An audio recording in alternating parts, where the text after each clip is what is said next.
Si jago merah mengamuk membakar ratusan kios dan rumah warga di dekat Pasar Haji Ciung, Kemayoran, Jakarta Pusat. Kobaran api lekas membesar karena mayoritas bangunan di lokasi tersebut adalah permukiman semi permanen. Kondisi tersebut diperparah oleh kencangnya tiupan angin dan rapatnya jarak antar bangunan. Petugas pemadam kebakaran langsung datang dan berupaya mengendalikan si jago merah dengan mengerahkan armada puluhan truk Brandweer. Operasi pemadaman kebakaran sempat terkendala oleh besarnya kobaran api serta sempitnya akses menuju titik api. Selain itu, luasnya wilayah yang terbakar juga membuat pemadaman harus dilakukan oleh lebih banyak personel. Meskipun demikian, petugas tetap berjuang hingga kobaran api bisa dikendalikan.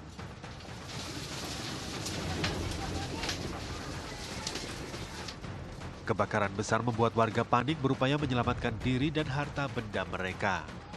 Para pedagang juga buru-buru memindahkan barang dagangan agar tidak ikut tersiram petugas pemadam. Warga mengaku terkejut ketika mulai melihat munculnya asap tebal dari bagian belakang pasar. Warga semakin panik ketika kobaran api menyambar bangunan lainnya. Taunya? Saya sih tadi kan dari pasar. Di pasar tuh saya lihat kok asap putih gitu. Terus saya lama-lama kok saya liatin kok kayak hitam-hitam gitu. Saya langsung lari ke sini kan saya ingat adik saya kan saya nggak tinggal di sini. Saya tinggal di sini. Saya takutnya anak-anak belum ada, kan anaknya banyak. Kalau Saya langsung lari ke sini udah gelap. Kebakaran yang melanda permukiman di Kemayoran bisa dipadamkan setelah petugas damkar berjibaku selama lebih dari 3 jam. Setelah api padam, tim identifikasi dari Polres Metro Jakarta Pusat diterjunkan ke lokasi. Petugas melakukan olah TKP di lokasi bekas kebakaran Jalan Kemayoran Gempol dekat Pasar Haji Ciung, Jakarta Pusat. Penyelidikan dilakukan petugas mulai dari titik api diduga bermula hingga ke area terdampak di sekelilingnya. Kuat dugaan kebakaran bermula dari kebocoran kompor gas LPG di salah satu rumah. Polisi juga memastikan sejauh ini belum ditemukan korban jiwa maupun luka akibat kebakaran tersebut. Kebakaran telah meludeskan ratusan rumah di wilayah 4 RT di RW 5 Kelurahan Kebon Kosong. Sementara ini masih dalam penyelidikan, asal api dari mana dalam proses penyelidikan, Pak. berapa lama upaya pemadaman dan ada korban jiwa? Sementara upaya masih pendinginan ini, dan sementara juga sudah kami cari informasi maupun pengecekan di rumah sakit, tidak ada korban jiwa sementara ini. Jadi seluruh anggota kami Polsek melakukan pengecekan di rumah sakit, sementara tidak ada informasi korban meninggal dunia maupun tidak ada korban yang luka. Untuk sementara, seluruh korban kebakaran yang kehilangan tempat tinggal akan ditampung di Gedung Sekolah Dasar Negeri 09 yang tidak jauh dari lokasi.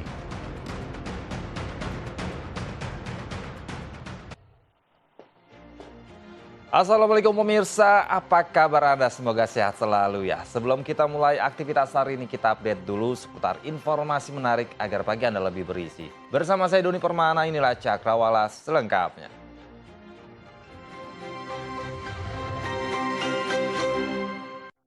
Pemirsa, polisi berhasil menangkap komplotan pelaku penculikan seorang ibu rumah tangga dengan menggunakan senjata api di Antapani, Kota Bandung, Jawa Barat 2 hari lalu. Totalnya ada 4 pelaku yang diamankan polisi dari lokasi yang berbeda-beda.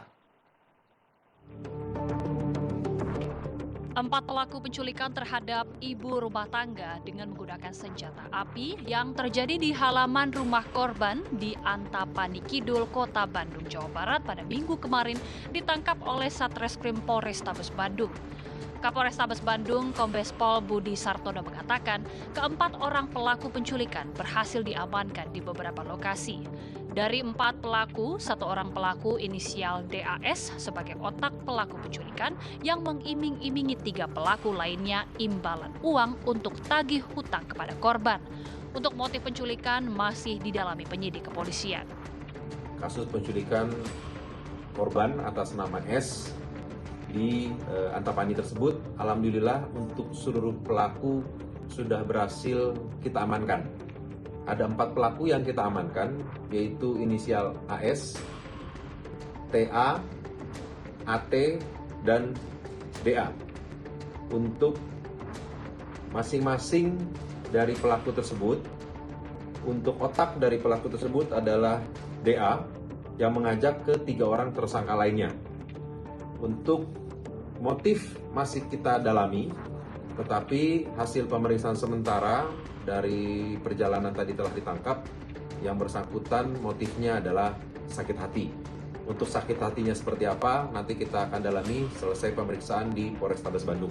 Tetapi memang korban dan tersangka memang sudah mengenal.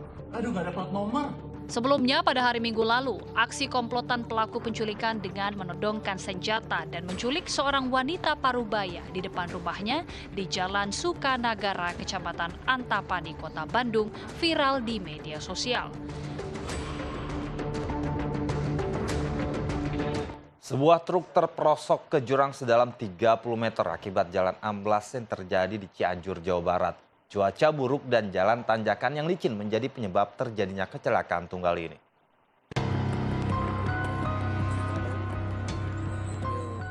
Sebuah mobil truk terperosok ke jurang sedalam 30 meter akibat jalan yang dilaluinya amblas lantaran adanya tanah bergerak.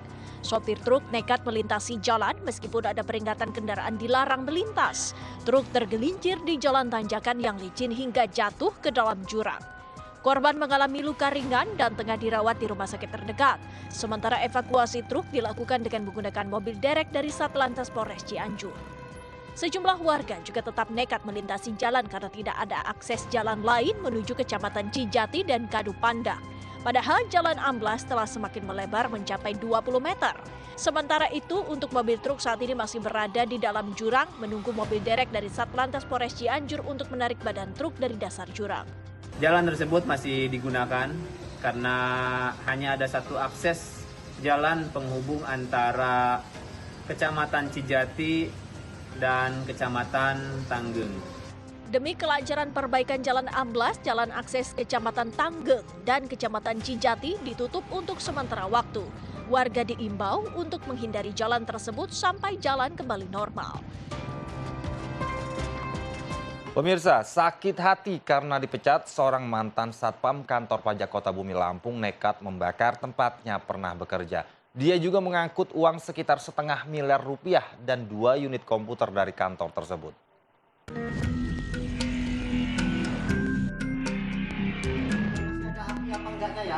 Udah tadi, Pak. Ruang bagian umum dan arsip di kantor pajak Kota Bumi ini hangus setelah Agus Rahmat Hidayat menyulutkan api ke lembaran tisu dan tumpukan dokumen yang ada di ruangan. Hampir tidak ada yang tersisa. Agus sengaja membakar tempat ini karena sakit hati diberhentikan kerja bulan lalu. Tetapi perbuatannya ini bisa langsung diendus polisi.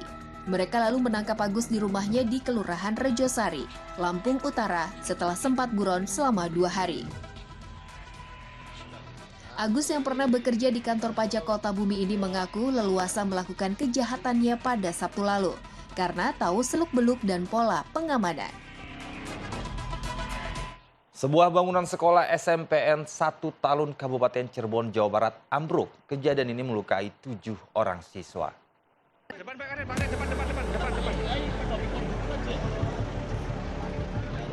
Polisi dan warga mengevakuasi siswa dari reruntuhan puing bangunan sekolah yang ambruk.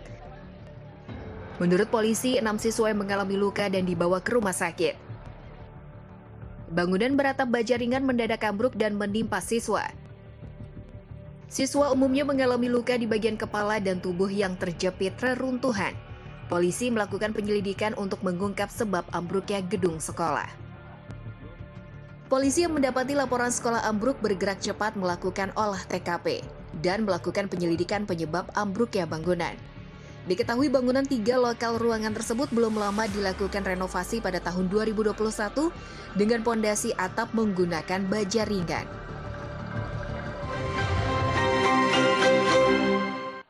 Terima kasih Anda masih setia menyaksikan Cakrawala bersama saya Doni Permana.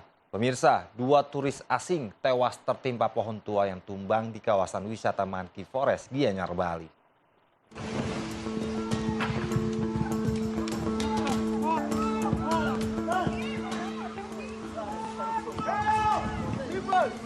Sebuah pohon tua ambruk dan menimpa wisatawan yang sedang melintas. Sejumlah turis kaget dan langsung melompat. Pengelola kawasan wisata mengevakuasi korban dari reruntuhan pohon. Ada salah satu pohon area Monkey Forest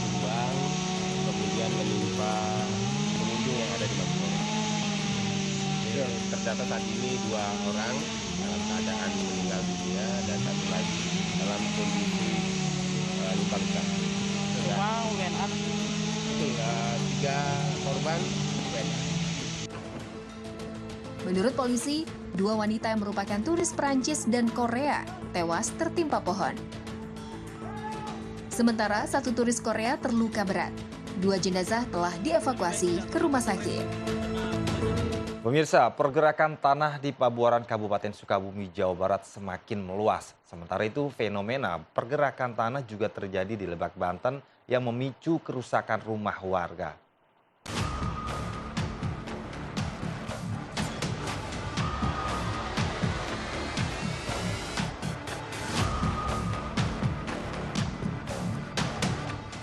Sebanyak 150 rumah mengalami kerusakan yang beragam. Dari mulai berat hingga rusak ringan sehingga harus segera dikosongkan oleh penghuninya.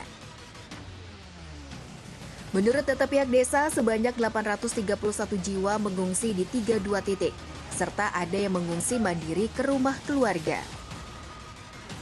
Sekitar 831 orang terpaksa mengungsi di 3 dan 2 titik. Para pengungsi membutuhkan bantuan seperti air bersih, alas tidur yang layak, makanan siap makan hingga obat-obatan. Ada 7 desa di kecamatan ini terdampak bencana pergerakan tanah.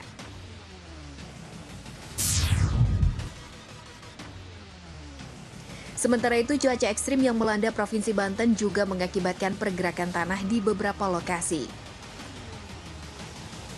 Pergerakan tanah terjadi di Jalan Raya sampai Gunung Kencana kilometer 7, yaitu di Kampung Talaga, Desa Prabu Gantungan, Lebak, Banten.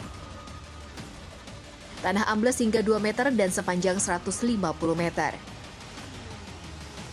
Pergerakan tanah memicu kerusakan bangunan rumah warga seperti bagian dinding dan lantai.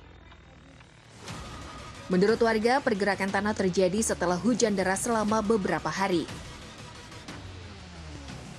Warga kaget karena tiba-tiba mendengar retakan pada dinding dapur dan lantai ruangan.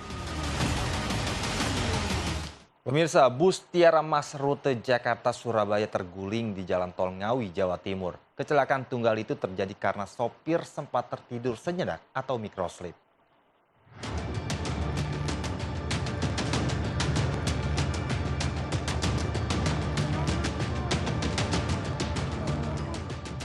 Petugas Jasa Marga dan unit Laka Lantas Polres Ngawi membantu para penumpang keluar dari bus Tiara Mas yang terguling di parit ruas tol Solo Kertosono, tepatnya di kilometer 568A, Selasa pagi. Lokasi kecelakaan berada di Desa Bangunrejo Kidul, Kecamatan Kedung Alar, Kabupaten Ngawi. Beberapa di antaranya mengalami luka karena terjepit bodi bus yang ringsek. Mereka langsung dilarikan ke UGD Rumah Sakit Widodo Ngawi untuk dirawat. Sementara belasan penumpang lainnya mengalami luka ringan dan memilih melanjutkan perjalanan dengan bus lain setelah lukanya ditangani. Bus Tiara Mas yang mengalami kecelakaan dikemudikan sopir cadangan Rizal Caniago mengangkut 27 penumpang. Pada polisi, pria berusia 32 tahun asal Solok Selatan, Sumatera Barat itu mengemudi dalam kondisi tidak fit. Kita beralih ke berita lainnya, pemirsa. Polisi menangkap dokter kecantikan abal-abal atau pemilik salon kecantikan Ria Beauty berinisial RA di sebuah hotel di Jakarta Selatan lantaran melakukan tindakan medis yang tidak sesuai prosedur. Belakangan diketahui pelaku merupakan seorang lulusan sarjana perikanan. Polisi menangkap RA, seorang dokter kecantikan abal-abal yang membuka salon kecantikan Ria Beauty di sebuah hotel di Bilangan, Jakarta Selatan. Selain melakukan tindakan medis tidak sesuai prosedur, salon kecantikan Ria Beauty juga tak memiliki izin praktek. Yang tak kalah mengejutkan, pelaku diketahui tak pernah menempuh pendidikan di bidang kesehatan, melainkan lulusan sarjana perikanan. Pelaku membuka jasa untuk menghilangkan bopeng atau bekas luka dengan cara digosok dengan alat bernama GTS Roller dan mengaku memiliki kompetensi yang sah dengan didukung oleh sertifikat pelatihan. Dari hasil pemeriksaan terhadap produk kecantikan yang digunakan pelaku, penyidik menemukan bahwa krim anestesi dan serum tidak terdaftar di BPOM alias ilegal. Tersangka bukan merupakan tenaga medis ataupun tenaga kesehatan yang dengan sengaja mengambil keuntungan dengan cara membuka jasa, menghilangkan bopeng pada wajah dengan cara digosok menggunakan alat GTS roller yang belum memiliki izin edar hingga jaringan kulit menjadi luka dan diberikan serum yang tidak memenuhi standar keamanan. Untuk mempertanggungjawabkan perbuatannya, dokter kecantikan asal Malang ini dijerat dengan pasal tentang kesehatan dengan ancaman hukuman 12 tahun penjara. RA dokter kecantikan abal-abal yang ditangkap oleh Polda Metro Jaya karena melakukan tindakan medis tak sesuai prosedur. Acap kali mengunggah aktivitas ketika melayani pasien ke media sosial. Untuk lebih menarik minat pelanggan, pelaku mengenakan busana seksi saat melayani pasien.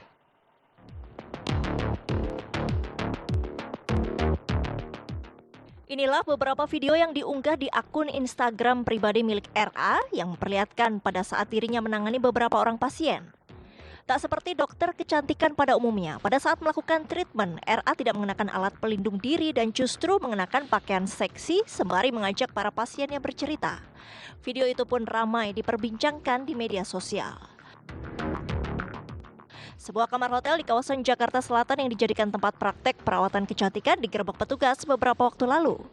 Saat ditangkap, RA dan asistennya berinisial DN baru saja memberikan pelayanan perawatan terhadap 7 pasien. Bersama sejumlah barang bukti, RA dan DN kemudian digelandang ke Polda Metro Jaya.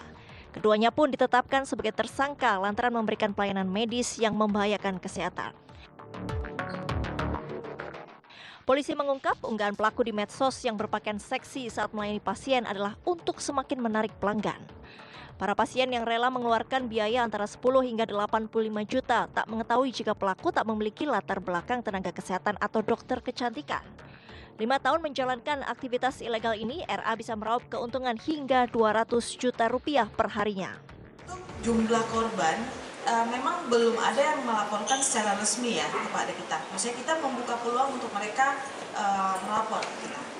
Jadi akan kita data, mungkin posko unit 1 akan kita buka untuk korban-korbannya dengan membawa administrasi yang lengkap seperti bukti pembayaran, KTP, terus foto-foto dan lain-lain. Polda Metro Jaya masih mendalami kasus ini termasuk menelusuri keberadaan klinik kecantikan tersangka di daerah Malang, Jawa Timur. Kedua tersangka kini mendekam di tahanan Polda Metro Jaya. Kita ke informasi lain pemirsa, Rayansa Malik Ahmad atau lebih dikenal dengan panggilan Cipung, belakangan ini menjadi sorotan. Pasalnya, baru-baru ini anak kedua dari pasangan Raffi Ahmad dan Nagita Slavina ini hafal membaca ayat kursi.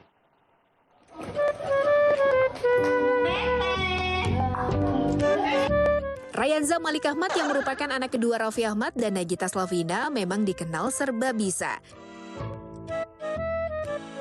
Bukan hanya soal olahraga, bocah yang kerap disapa Aja atau Cipung itu juga pintar dalam soal agama. Yang terbaru adalah Nagita menguji kemampuannya menghafal ayat kursi yang menuai decak kagum penggemarnya. Akun Instagram @yourneeds.ind mengunggah sebuah video yang memperlihatkan adik dari Rafathar Malik Ahmad itu sedang berada di ranjang.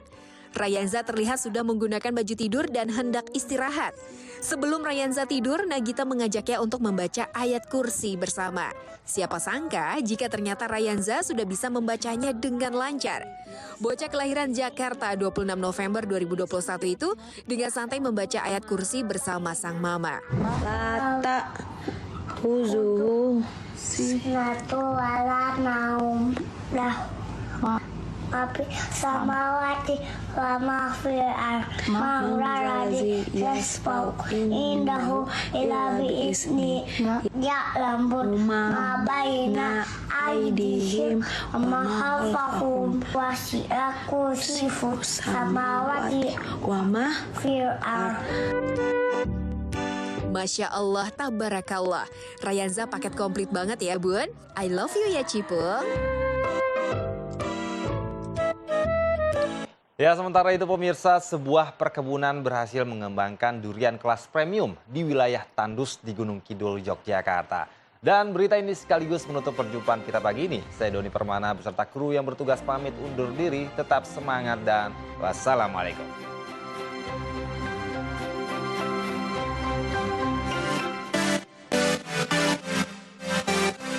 Geografis wilayah Kabupaten Gunung Kidul yang sebagian besar merupakan kawasan karet menjadikan wilayah ini terlihat tandus dan juga gersang di permukaan tanahnya.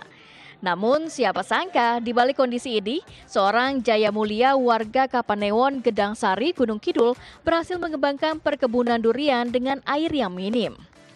Durian yang dikembangkan bukanlah durian lokal seperti pada umumnya, namun durian premium yang memiliki nilai ekonomi tinggi, seperti durian duri hitam, durian musangking dari Malaysia, durian siper tembaga dari Bangka, dan durian pawor. Jaya mendapatkan inspirasi menanam durian premium dari seorang dokter yang kebetulan bertugas di wilayahnya. Dengan tekad yang bulat, meski air untuk menyiram tanaman susah didapat, ia memulai menanam 20 bibit pohon dengan ketinggian 1,5 meter di pekarangan rumahnya. Selain itu, ia juga membuat sumur dangkal di pinggir sungai untuk mengairi tanaman duriannya. Berkat ketekunannya, 5 tahun kemudian satu persatu pohon yang ditanamnya berhasil berbuah hingga saat ini. Untuk penjualan durian hanya melalui online dan pemesan kebanyakan berasal dari sejumlah kota di Jawa seperti Jakarta, Bandung, dan Tasikmalaya, Jawa Barat dengan harga antara Rp100.000 hingga Rp300.000 per kilogram. Bupati Gunung Kidul, Heri Susanto mengapresiasi hasil yang dicapai oleh salah satu warganya. Heri berharap durian premium ini bisa direplikasikan di wilayah lain di Gunung Kidul sehingga bisa dijadikan potensi wisata terpadu dengan objek wisata alam. Di sini air memang susah, tapi kan kita bisa mendapatkan air sedikit-sedikit. Untuk air saya menggunakan sumur dangkal buatan sendiri. Karena di sini PDAM belum masuk, jadi menggunakan sumur dangkal. Ini nanti bisa direplikasi di banyak tempat di Kabupaten Gunung Kidul. Tentunya ini akan menjadi komoditi unggulan dengan nilai ekonomi yang sangat tinggi dan kemudian ini bisa kita jadikan potensi wisata terpadu.